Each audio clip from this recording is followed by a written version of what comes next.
In 1848, President Abraham Lincoln visited the Niagara Falls, and he was so impressed by the beauty of this natural wonder that he wrote down some notes, including the following. When Columbus first sought this continent, when Christ suffered on the cross, when Moses led Israel through the Red Sea, nay, even when Adam first came from the hand of his Maker, then as now, Niagara was roaring here. The eyes of that species of extinct giants, whose bones fill the mounds of America, have gazed on Niagara as ours do now. During the 19th century, there were many accounts of unnaturally large skeletal remains discovered in the ancient burial mounds scattered across North America. Today, not a single news media has ever mentioned a thing about ancient giants or past discoveries. If a giant skeleton is discovered somewhere, it would most certainly be classified and hidden from the public. It wasn't like that in the 19th and early 20th century, though. Almost every year, there were at least a few newspaper headlines stating the discovery of ancient giant skeletons. It seemed to be quite normal to find bones of giants in America when the first settlers dug ancient mounds to prepare for roads, farms, and buildings. The New York Times, in particular, wrote many newspaper articles about the discoveries of giants. Let's read through some of them, starting with this one titled, "The Bones of a Giant Found," which was published on May 25, 1882, and reads, "A skull of heroic size and singular formation has been discovered among the relics of the mound builders in the Red River Valley. The mound was 60 feet in diameter and 12 feet high. Near the center were found the bones of about a dozen men and women, mixed with the bones of various animals. The skull in question was the only perfect one, and near it were found some abnormally large body bones. The man who bore it was evidently a giant. A thorough investigation of the mound and its contents will be made by the Historical Society." Another newspaper from May 5, 1885 reads this, "Last week, a small mound near Homer was opened by some schoolboys who found a skeleton.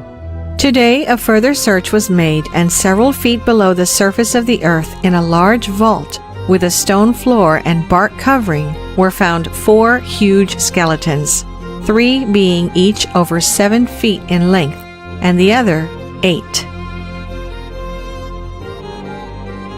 This article from the San Antonio Express is telling about a giant skull that is twice the size of a normal human, and there is also a picture. The article reads, "Beach giant skull unearthed by WPA workers near Victoria, believed to be largest ever found in the world.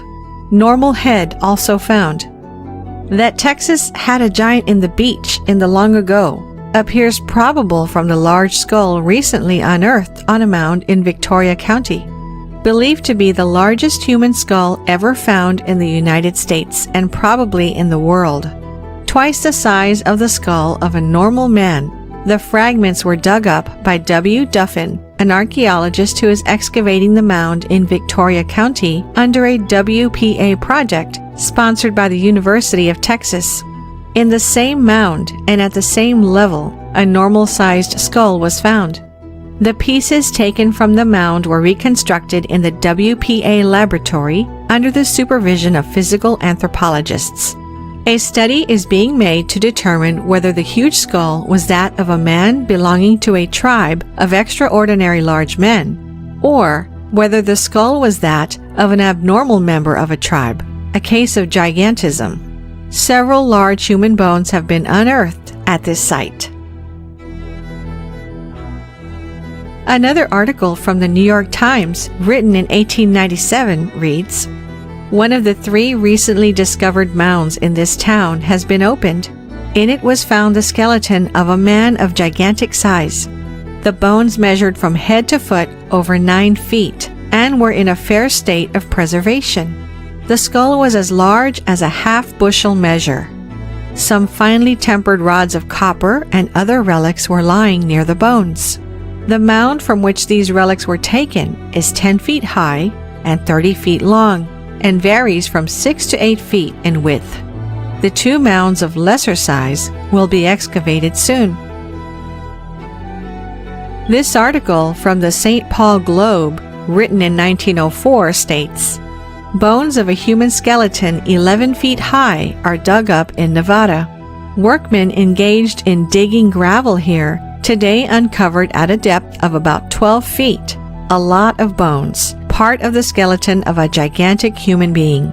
Dr. Samuels examined them and pronounced them to be the bones of a man who must have been nearly 11 feet in height."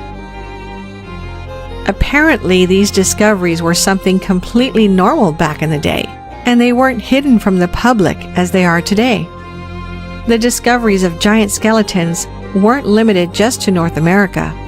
This article talks of a giant's skeletons found in a cave in Mexico. The article reads, Charles C. Klepp, who has recently returned from Mexico, where he has been in charge of Thomas W. Lawson's mining interest, has called the attention of Professor Agassiz to a remarkable discovery made by him. He found in Mexico a cave containing some 200 skeletons of men, each above 8 feet in height. The cave was evidently the burial place of a race of giants who antedated the Aztecs. Mr. Klepp arranged the bones of one of these skeletons and found the total length to be 8 feet 11 inches. Other articles mention discoveries of giants in Europe. This article from 1892, written by the London Globe, tells of the discovery of a race of giants in modern-day France. It reads, "In the year 1890, some human bones of enormous size, double the ordinary in fact, were found in the tumulus of Castelnau and have since been carefully examined by Professor Kainer, who, while admitting that the bones are those of a very tall race, nevertheless finds them abnormal in dimensions and apparently of morbid growth. They undoubtedly reopen the question of the giants of antiquity, but do not furnish evidence to decide it." You have no idea how many more newspaper articles we found. There were discoveries of giants all across the globe, and today, scientists and archaeologists pretend this never even happened. This article, titled "When Giants Roamed Earth," talks about the historical discoveries of giants from the time of the Roman Empire to the 19th century. Here's what it reads. "The past was more prolific in the production of giants than the present. In 1830, one of these giants, who is exhibited at Rouen, was 10 feet high, and the giant Galabra, brought from Arabia to Rome in the time of Claudius Caesar, was the same height. Phanom, who lived in the time of Eugene II, was 11½ feet in height. The Chevalier Scrogg, in his journey to the Peak Tenerife, found in one of the caverns of that mountain the head of a giant who had 60 teeth and who was not less than 15 feet high. The giant Ferragus, slain by Orlando, the nephew of Charlemagne, according to reports, was 28 feet high. In 1814, near Saint Gernat, was found the tomb of the giant Isolant, who was not less than 30 feet high. In 1590, near Rouen, was found a skeleton whose head held a bushel of corn, and which was 19 feet in height. The giant Bacchart was 22 feet high. In 1623, near the castle in Dauphine, a tomb was found 30 feet long, 16 feet wide, and 8 feet high, on which were cut in gray stone the words, Cantologus Rex. The skeleton was found entire and measured 25 1/4 feet high, 10 feet across the shoulders, and 5 feet from breastbone to the back. But France is not the only country where giant skeletons have been unearthed. Near Palermo, Sicily, in 1516, was found the skeleton of a giant 30 feet high. Near Magrino, on the same island, in 1816, was found the skeleton of a giant of 30 feet, whose head was the size of a hogshead, and each tooth weighed 5 ounces. Although back in the days these discoveries were made public, once the discovered skeletons were brought to the respected museums and historical institutions, they completely disappeared and no one ever talked about them again. Here is a map of all reports of giants in North America. It's truly astonishing how many of them are there. Almost all of the discoveries end up in the Smithsonian Institute, and we all know how good they are at covering up major discoveries. There are also supposed reports of the Smithsonian purchasing giant skeletons excavated by citizens, which then disappeared, never to be heard from again. The Smithsonian even had a special division for exploring ancient mounds and supposed giant burial sites.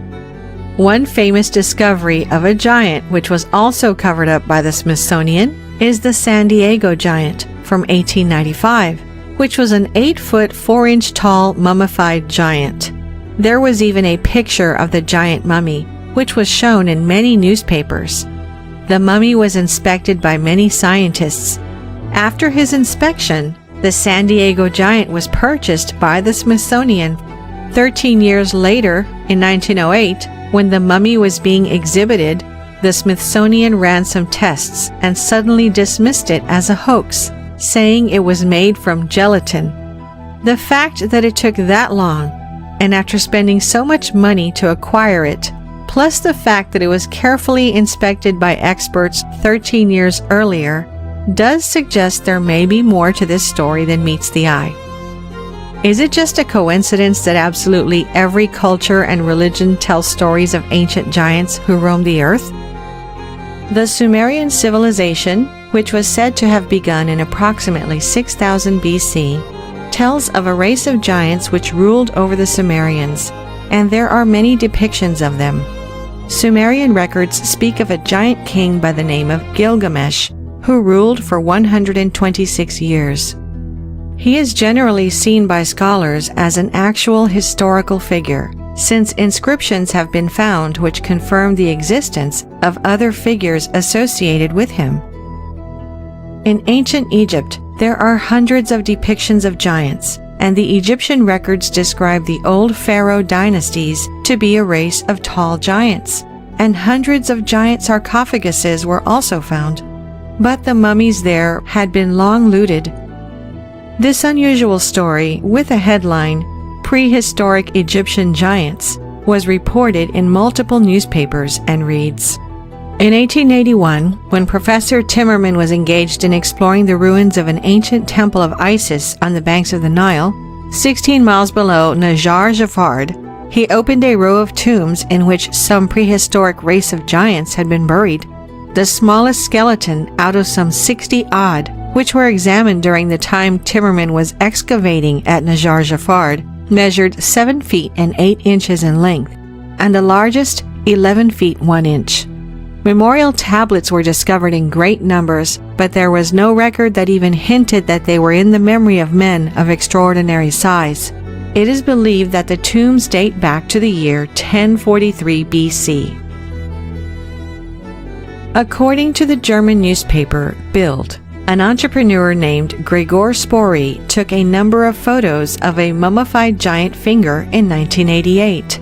The owner of the finger was a retired grave robber who found the finger in an undisclosed tomb. The finger is nearly 14 inches long, and if it is genuine, it belonged to someone estimated to have been between 15 and 16 feet tall. The owner of the finger had a certificate to say that the finger was authentic, together with an X-ray image. Later, when Spory returned to Egypt to purchase the finger, the owner had disappeared, leaving us only with the photographs of this discovery. The Book of Genesis, which is the first book of the Hebrew Bible and the Old Testament, tells us the story of an ancient giant race called the Nephilim. The story of the Nephilim giants is further elaborated in another ancient manuscript, the Book of Enoch. Apparently, the Watchers, who were fallen angels, interbred with the women on earth, and as a result, the Nephilim giants were born. We know that these ancient manuscripts describe the Great Deluge, a massive flood which, according to scientific data, really happened. If the biblical flood was real, could the Nephilim giants also be real? The stories about giants don't end there. Every Native American tribe tells of the times when giants used to rule North America, and there were brutal wars between the giants and the Native Americans. The tribes had to unite together against a group of red-haired cannibalistic giants and fought them to extinction.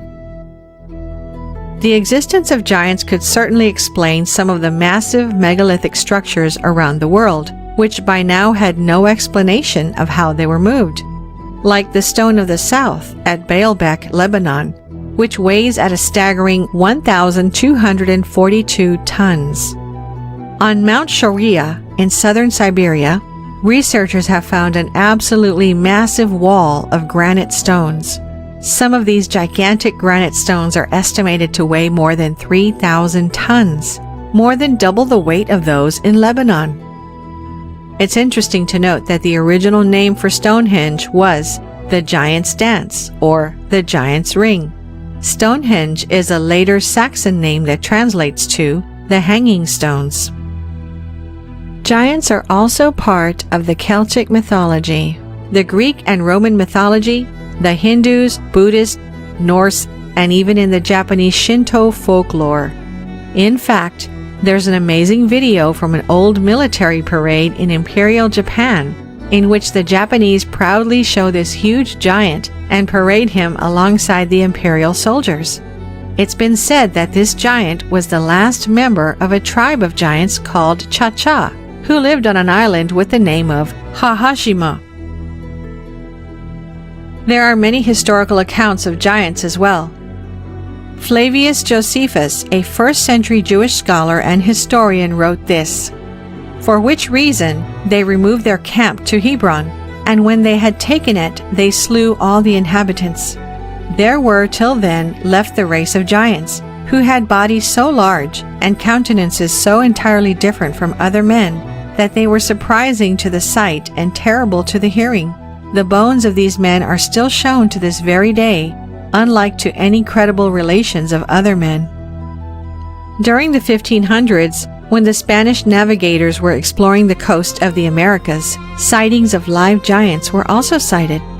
3 captains of Spanish ships reported these taller-than-average native people on their expeditions to America, as well as Sir Francis Drake, Captain John Smith, and several other notable eyewitnesses. This is what Captain John Smith wrote about them. "The Sasquasahanogs are a giant-like people. They measured the calf of the largest man's leg and found it 3/4 of a yard about, and all the rest of his limbs were in proportion." In 1519, Spanish explorer Alonso Alvarez de Pineda was mapping the coastline of the Gulf Coast, marking the various rivers, bays, landmarks, and potential ports. Not far from where the river empties into the Gulf of Mexico, he found a large town and near it some 40 native villages. He described seeing many giants living in this village, and curiously, a race of tiny pygmies was also living there. Pineda described the tribes that settled near the Mississippi River as a race of giants from 10 to 11 palms in height and a race of pygmies only 5 or 6 palms high. Perhaps the most intriguing and widely known tale of real giants in the age of exploration began with an account concerning none other than the great Portuguese explorer Ferdinand Magellan. Between the years of 1519 and 1522, Magellan embarked on his most famous voyage, a bold expedition to search for a good route to the Maluku Islands of the East Indies that would eventually result in the first successful circumnavigation of the globe. Magellan was given command of 5 vessels, and one leg of their voyage took them out across the vast ocean, all the way to the faraway land of Patagonia, at the southern end of South America. It was there that the expedition would come across a rather baffling sight indeed. Here's an excerpt from the diary of Magellan's official chronicler. Leaving that place, we finally reached 49½ degrees toward the Antarctic Pole. As it was winter, the ships entered a safe port to winter. We passed 2 months in that place without seeing anyone. One day, we suddenly saw a naked man of giant stature on the shore of the port, dancing, singing, and throwing dust on his head. The Captain General Magellan sent one of our men to the giant so that he might perform the same actions as a sign of peace. Having done that, the man led the giant to an islet into the presence of the Captain General. When the giant was in the Captain General's and our presence, he marveled greatly and made signs with one finger raised upward, believing that we had come from the sky. He was so tall that we reached only to his waist, and he was well proportioned. It is significant to note that the above narrative is taken from the journal of the official chronicler of Magellan's voyage of discovery. That is the one person above all others who is tasked with recording and keeping the most accurate records of events and activities, whether exotic or mundane. This person is not only responsible to the commander of the voyage, but also to king and country for his eyewitness accounts as a complete, precise, and accurate testimony of events that occurred during the voyage. Based on his position and responsibilities alone, his first-hand eyewitness testimony of encounters with giants must be taken as factual information by an unimpeachable witness. To do otherwise is to trivialize the importance of the chronicler's fundamental accountability.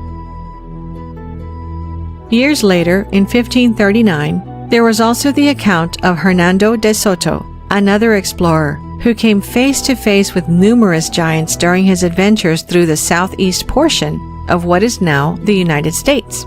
De Soto had set out from Tampa Bay, Florida, with a contingent of hundreds of men, and during their trek, they allegedly frequently came across tribes of natives ruled by giants. One of these was a Chief Tuscaloosa, who was encountered in western Alabama and said to be a hulking giant of a man who towered over all others. There are also the reports from the Spanish conquistador and explorer Hernando de Alarcón, who is trying to find a river that could be used to move supplies to Spanish troops along the coasts of California and Mexico. Alarcón would eventually make his way up the Colorado River all the way up to the Grand Canyon, and during this journey, he and his men purportedly came across a tribe of around 200 giant warriors standing up to 10 feet tall. The giants were supposedly very aggressive, but Alarcón appeased them with gifts and other signs of peace. The conquistador Francisco Coronado also told of having come across whole tribes of giants during his quest throughout the Southwest in search of the legendary El Dorado. In some cases, there was physical evidence of these giants found, as was supposedly the case with the conquistador Bernal Diaz del Castillo, who served under Hernán Cortés during the Spanish conquest of Mexico. Within the pages of his detailed record of the conquest and subsequent collapse of the Aztec Empire, there is an odd account of a race of giants that were claimed by the Tlaxcatec Indians to have once inhabited the area. The chief of the tribe then provided the remains of these mysterious giants as evidence, of which Castillo would write, "They said their ancestors had told them that very tall men and women with huge bones had once dwelt among them. But because they were very bad people with wicked customs, they had fought against them and killed them, and those of them who remained had died off. And to show us how big these giants had been, they brought us the leg bone of one, which was very thick, and the height of an ordinary-sized man. And that was a leg bone from the hip to the knee. I measured myself against it, and it was as tall as I am, though I am of a reasonable height. They brought over pieces of bone of the same kind, but they were all rotten and eaten away by the soil. We were all astonished by the sight of these bones and felt certain there must have been giants in that land." There were so many reports of real giants being encountered throughout North and South America in the age of exploration, and such accounts have faded into history to be mostly forgotten. There are some things, however, that cannot be forgotten, as they are literally written in stone. That's the case of the giant footprint of South Africa.